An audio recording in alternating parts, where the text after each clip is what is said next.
I don't usually share stories online, but I think this one has stayed buried long enough.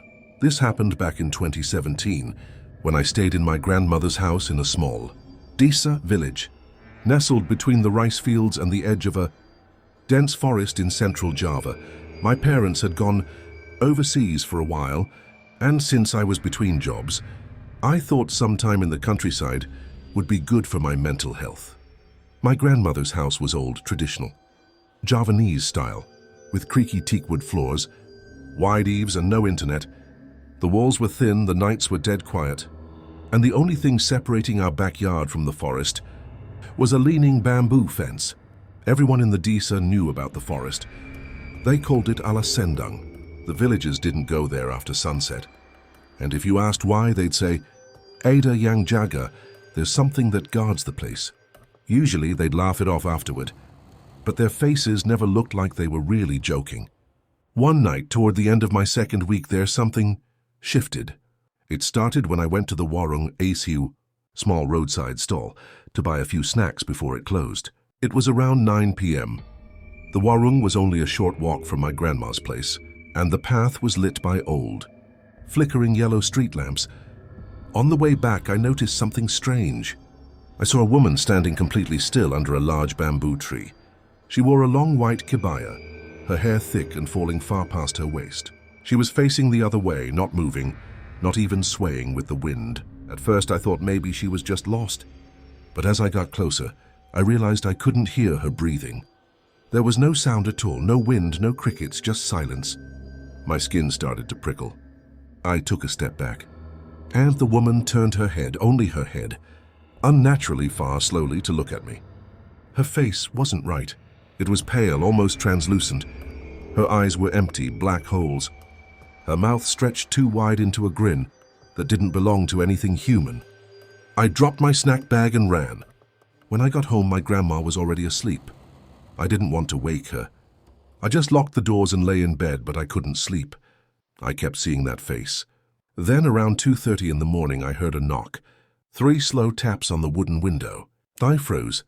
The house was surrounded by a small garden, and the window that faced the forest had no steps. There was no way someone could be knocking from the outside, not unless they were floating. I tried to convince myself it was the wind, a loose branch, anything. But then I heard it again. Tap, tap, tap. I finally whispered a prayer under my breath and forced myself to peek out the curtain. There was nothing there. Just the garden, and beyond it, the dark line of trees. But then something moved fast at the edge of the forest, a flash of white disappearing behind the trees. The next morning, I told my grandmother what happened. She listened without saying much. When I finished, she just said, "You saw her." And then she added, "Don't go out tonight, no matter what you hear." Later that day, I found out from a neighbor that a local man had gone missing 2 nights earlier. Last seen walking home drunk near the edge of the forest. They'd searched all day and found nothing. People whispered that he must have offended something old. That night I stayed in. I locked every door and window. At 1:40 a.m. I heard screaming. It was coming from the rice fields. A man's voice screaming in Javanese, something like, "Tolong dia bawa saya, help! She's taking me." I wanted to believe it was a prank, but then I heard something worse. Laughter. A woman's high-pitched, distorted laugh echoing just beyond the window, even though I saw no one. Fearsome manusia. The last night is the part I can't forget. That evening I was packing, ready to leave the next day. My nerves were shot. Around 11 p.m. the power cut out, the whole house went dark. I lit a candle and sat in silence when I noticed something strange. The wind stopped, no rustling leaves, no distant dogs barking, just an overwhelming stillness. Then the candle flickered and died. In that pitch-black silence I heard it, a woman's voice, soft, right behind me. "Come with me, won't you?" I turned around and there she was, standing in my grandmother's hallway. Her face was inches from mine. She hovered just above the floor. Her black eyes stared into mine and her jaw began to unhinge.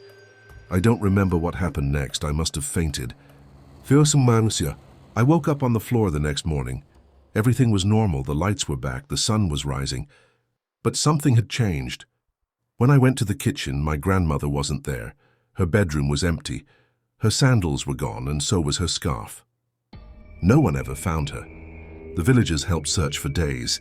They even entered the edge of the forest calling her name. No trace. There were rumors, of course, that the Kuntilanak, the vengeful female spirit, had taken her in my place.